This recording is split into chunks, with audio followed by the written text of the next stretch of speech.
तो ब्रजवासियों ने कहा, तू क्या समझ रहा कि मैंने गिरिराज भगवान को उठा रखा है? भगवान कृष्ण ने कहा, हाँ। भगवान कृष्ण के मुंह से निकल गया, मैं भगवान हूं, इसलिए तो मैंने गिरिराज को धारण कर लिया है। अब ब्रजवासियों ने कहा, तुमने कौन सी काम किए हैं जो तू भगवान बता रहा अपने आप को, जरा बताओ। भगवान कृष्ण ने कहा, हे भाई, मैंने पुतना मारी, सत्तासुर मारियो, धेनुकासुर को मारा, त्रिनावृत को मारा, कई राक्षसों का उद्धार किया। ब्रजवासियों ने कहा, बस रहने दे कन्हैया, बहुत बड़ाई सुन ली तेरी। अरे पुतना को तुमने क्या मारा? अरे मरते मरते 10 लाठियां तो हमने भी जमाई थी, हम तुमसे कम थोड़े ही हैं। अरे मैं कहता हूं लाला, हाथ हटा ले, थोड़ी देर जाकर विश्राम कर ले। कन्हैया ने कहा, हटा लो। ब्रजवासियों ने कहा, हाँ हटा ले, ये मैंने मोटी मोटी लठी लगाई है, इसके सामने तेरी उंगली किस काम की? भगवान कृष्ण ने सोचा, जरा ढीली करके देखता हूं। भगवान कृष्ण ने जरा ढीला किया कि गिरिराज भगवान नीचे आने लगे। सभी ब्रजवासियों की मोटी मोटी लठ टूट गई। अब सब ब्रजवासियों चिल्लाने लगे, अरे कन्हैया संभाल, ये गिरिराज भगवान तेरे नीचे आ रहे हैं। फिर भगवान कृष्ण ने अंगुली पर गिरिराज को धारण किया। अब ब्रजवासी कहते हैं, अरे कन्हैया तुम में इतनी शक्ति कैसे आ गई?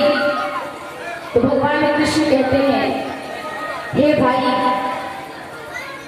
कुछ तो शक्ति मेरे माता जो यशोदा है, वो जो रोज हमें माखन खिलाती है, कुछ तो उनकी शक्ति है, और कुछ शक्ति तो आप लोगों ने हमें दी है, और कुछ शक्ति जो है वो राधे रानी की है, जिस कारण मैंने अपने बाएं हाथ की कन्नी उंगली पर गिरिराज भगवान को उठाया। तो ब्रजवासियों ने कहा, हमने क्या सहायता की है तुम्हारी, जरा हमें बताना। भगवान कृष्ण कहते हैं कि जब से मैं गिरिराज को अपने बाएं हाथ के कन्नी उंगली पर उठाई है, तो तब से आप सब ब्रजवासी हमें एक टक लगाकर देख रहे हो, तो इसलिए आपकी शक्ति मेरे शरीर में आ गई। अब ब्रजवासी कहते हैं, इसलिए तो मैं भी कहता था कि आखिर में हमारी शक्ति कहाँ चली गई, क्यों ने नंद के छोड़ा? अब तक तू माखन चोरी किया करता था, अब तू शक्ति भी चोरी करने लगा है। भगवान कृष्ण ने गिरिराज को धारण किए हुए हैं, और अब इंद्र ने कहा, हे सैनिकों, जाकर देखो, यदि ब्रज का सभी गांव डूब चुका है तो अब बारिश बंद करवा दो। तो सैनिकों ने आकर खबर दी, महाराज वहां तो धूल उड़ रहे हैं। तो इंद्र ने पूछा, तो पानी गया कहां? तो सैनिकों ने कहा, महाराज भगवान कृष्ण ने पर्वत उठाए हुए हैं, और शेषनाग चारों तरफ से घेरा डाले बैठे हुए हैं कि बाहर का पानी भीतर ना आ जाए, और एक कोने पर सुदर्शन चक्र पानी को सुखा रहा है, और एक कोने पर अगस्त्य मुनि बैठकर पानी को पी रहे हैं। अब इंद्र ने कहा, अगस्त्य मुनि, मेरे कुछ समझ में नहीं आया। तो इंद्र के सैनिकों ने कहा, हाँ महाराज अगस्त्य मुनि। बोले, जब भगवान श्री राम रावण को मारकर आए अयोध्या में, तो माता सीता ने प्रभु राघवेंद्र से कहा, हे प्रभु, मैं रोज अपने हाथों से भोजन बनाया करती हूँ, लेकिन मेरी निष्ठा जो है ब्राह्मणों में अधिक है। मैं चाहती हूँ कि कोई ब्राह्मण आकर हमारे घर प्रेम से भोजन पाए, लेकिन कोई भी ब्राह्मण आता है थोड़ा बहुत भोजन पा लेता फिर चला जाता, मेरा मन नहीं भरता। तो श्री राम जी ने कहा, हे देवी, जब किसी दिन ऐसा ब्राह्मण आ जाए तो फिर पछताओगी। तो माता सीता ने कहा, हे प्रभु, आज किसी ब्राह्मण को बुलाएं और मैं उन्हें भोजन पकाऊंगी। अब भगवान राम जी अगस्त मुनि के ध्यान में पहुंचे और अगस्त मुनि को कहा, हे महात्मन, आज का भोजन हमारे यहाँ। अगस्त मुनि पहुंच गए प्रभु राघवेंद्र जी के यहाँ और प्रभु श्री राम को प्रणाम कर बोले, क्या आज्ञा है प्रभु? तो राम जी ने कहा, हे अगस्त जी, आज का भोजन आप हमारे यहाँ पाओ। देवी सीता ने आपको निमंत्रण दिया है, आज का भोजन आप यहीं पर पाओ। तो अगस्त मुनि ने कहा, हे प्रभु, इच्छा तो नहीं है, परंतु आप कह रहे हो तो मैं भोजन पा लेता हूं। अब अगस्त मुनि बैठ गए और माता सीता बोलती है, हे महात्मन, मैं चाहती हूं कि मैं स्वयं भोजन बनाकर आपके लिए परोस कर लाऊं। तो अगस्त जी ने कहा, क्यों नहीं देवी, जरूर लाएं आप। माता सीता रसोई घर में गई और थाली में बहुत सारे व्यंजन कटोरी में सजाकर लाई है और अगस्त मुनि के सामने रख दी। अगस्त मुनि बस थाल को देख रहे हैं और मुस्कुराकर हंस रहे हैं। एक बार भगवान राम जी की तरफ तेजी नजर करके देखा। भगवान राम जी ने कहा, अगस्त जी, आप अपना असली रूप दिखा देना देवी सीता को। तो अगस्त मुनि ने कहा, जो आज्ञा प्रभु। अब अगस्त मुनि भोजन पा नहीं रहे, बस थाल को देखकर मुस्कुराते जा रहे हैं। देवी सीता ने कहा, हे महात्मन, आप भोजन क्यों नहीं पा रहे हैं? आप बस थाल को देखकर हंसे जा रहे हैं। तो अगस्त जी ने कहा, हे देवी, मुझे इस बात की हंसी आ रही है कि आपने जो इतनी कटोरी डाली है थाली में, मुझे पता नहीं चल रहा है कि मैं इस कटोरी का क्या करूं, इसे किधर डालूं, आंख में डालूं या कान में डालूं या नाक में डालूं। अरे भोजन ही पकाना है तो ढंग से पकाओ, नहीं तो रहने दो। देवी सीता ने कहा, महात्मा नाराज ना हुई, आप प्रेम से पाइए, मैं आपके लिए भोजन बनाती हूँ। अब अगस्त मुनि ने भोजन करना प्रारंभ किया। 11:30 बजे भोजन शुरू हुई, शाम के 6:30 बज गए। भोजन लगातार चल रहा है और विश्राम की गति से भोजन चल रहा है, अखंड भोजन। माता सीता ने 16 बार आटा गूंथे, सब खत्म हो गई। अब माता सीता बोली, हे महात्मा, आप भोजन पाओ, मैं आती हूँ। माता सीता गई और गणेश जी की पत्नी रिद्धि सिद्धि को बुलाई। अब रिद्धि सिद्धि बैठ गई रसोई घर में, आटा गूंद रही है, पूरी निकाल रही है। रिद्धि सिद्धि से भी पानी नहीं लगा तो माता ने गणेश जी को बुला लिया और नवनिधि को बुला लिया। अब नवनिधि आटा गूंद रही है, रिद्धि सिद्धि पूरी बेल रही है और गणेश जी पूरी छान कर निकाल रहे हैं और माता सीता अगस्त्य मुनि के थाल में देते जा रही है, अगस्त्य मुनि मुख में डालते जा रहे हैं। अब माता सीता ने कहा, हे महात्मा, देवी सीता का प्रणाम स्वीकार हो। तो अगस्त्य जी ने कहा, चिरंजीवी हो, लेकिन मैं आपसे भी कुछ बात नहीं कर सकता, ये समय मेरी वार्ता करने का नहीं है।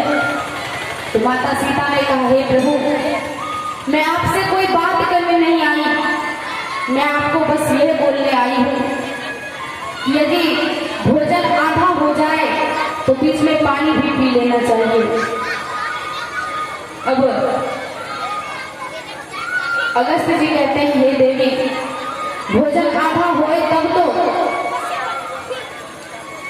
अब माता सीता बड़े परेशान, ये कैसा महात्मा है, 16 दिन हो गए भोजन पा रहा, अखंड भोजन चल रहा है, सब थक गए, नवनिधि थक गई, रिद्धि सिद्धि थक गई,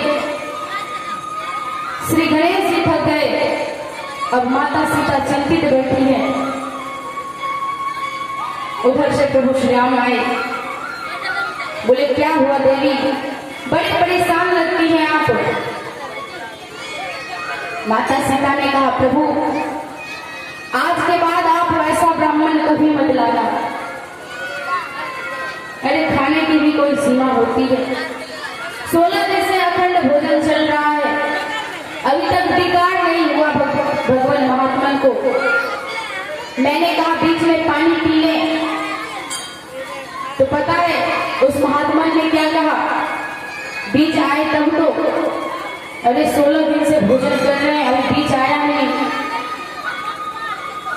अब प्रभु श्री राम रसोई घर के दरवाजे पर आए तो अगस्त्य मुनि ने भगवान श्री राम को तेजी नजर से देखा, क्या बात है प्रभु, और चले कि बस रहने दे। तो श्री राम जी ने कहा, अब बस कर ले, सब थक गए हैं। तो अगस्त्य मुनि ने कहा, हे देवी, लाओ जल लाओ, हमारे पीने के लिए जल लाओ। तो माता सीता ने कहा, हे महात्मा, मेरे पास जल की कोई व्यवस्था नहीं है, आपका तो कोई एक आध घड़ी में काम नहीं चलेगा, इसलिए महात्मा आप यहाँ से पधारो। तो भगवान श्री राम ने कहा, हे अगस्त्य जी, आप इस युग में खाना खा लिए, तो आप अगले युग में, त्रेता युग, जब मैं कृष्ण बनकर आऊंगा, उस समय आप जल पी लेना। तो वही अगस्त्य जी एक कोने में बैठकर इंद्र के बरसाए हुए जल को पी रहे हैं। जब सैनिकों ने खबर किया देवराज इंद्र को कि हे महाराज, वहां तो धूल उड़ रही है, तो भगवान देवराज इंद्र ने कहा, आखिर में जल गया कहां। तो जब देवराज इंद्र ने ध्यान लगाया तो कहा, राम राम, मैंने तो ये भगवान से दुश्मनी मोल लेगी। इंद्र पश्चाताप कर रहा है और अपने ऐरावत हाथी पर चढ़कर आया और जहां से ब्रज की सीमाएं प्रारंभ होती है, वहीं से साष्टांग प्रणाम करते हुए आ रहा है और भगवान श्री कृष्ण के चरण में आकर क्षमा मांगी, 10 मंत्रों में स्तुति की। देखिए सज्जनों, जब ब्रह्मा जी को संशय हुआ था तो ब्रह्मा जी 40 मंत्रों में स्तुति किए, फिर भी भगवान श्री कृष्ण ब्रह्मा जी से एक बार भी नहीं बोले। लेकिन जब इंद्र ने गलती किया, इंद्र ने भगवान के शरण में आया और इंद्र ने मात्र 10 मंत्रों की स्तुति की, तो भगवान कृष्ण बोले, हे इंद्र, जाओ, मैंने तुम्हें क्षमा कर दिया। अब सभी ब्रजवासी वृंदावन को लौट रहे हैं। आप लोगों ने सुना होगा भगवान के 56 भोग लगते हैं। वो कहाँ की प्रथा है सज्जनों, सुनना, ध्यान देना।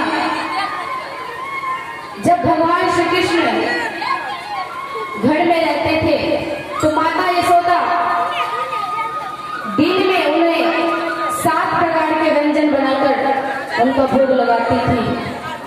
और भगवान श्री कृष्ण ने गिरिराज भगवान को कितने दिन धारण किए? 8 दिन, 7 दिन तक। और जिस दिन वो आए वो दिन 8वां दिन था। तो माता यशोदा ने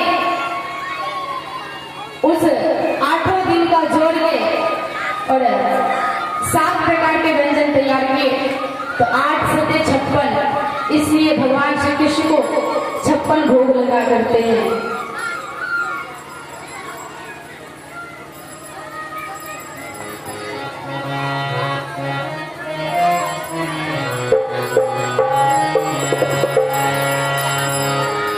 राधे राधे जपा करो, कृष्ण राम रस पिया करो। राधे राधे जपा करो, कृष्ण राम रस पिया करो। राधे राधे जपा करो, कृष्ण राम रस पिया करो।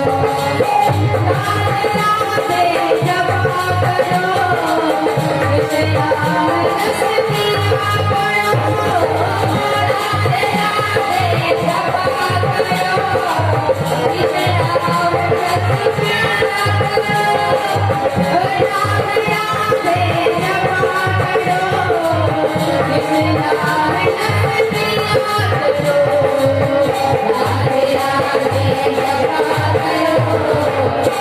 राम रस पिया करो। राधे राधे जपा करो,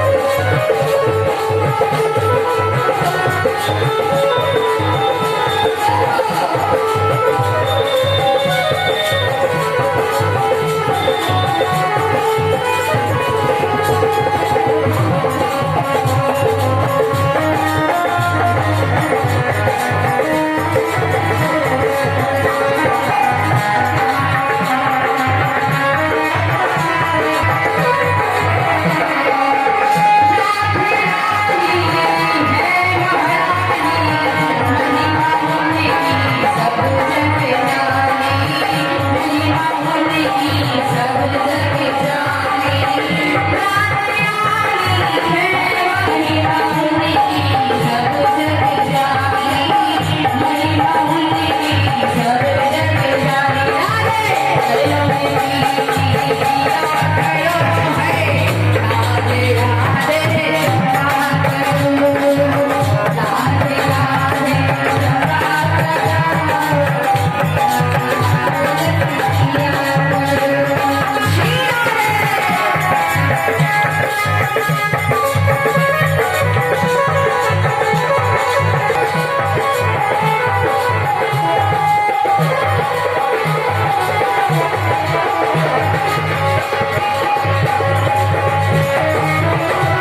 राधे जपा करो, कृष्ण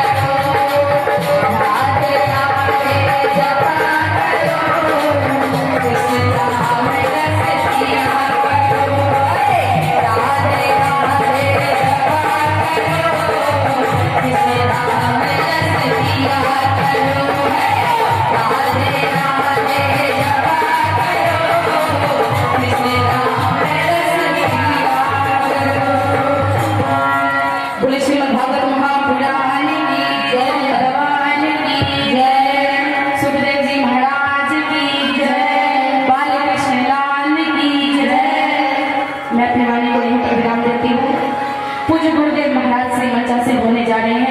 आप सभी उनके मुखारबिंद से कथा श्रवण करेंगे।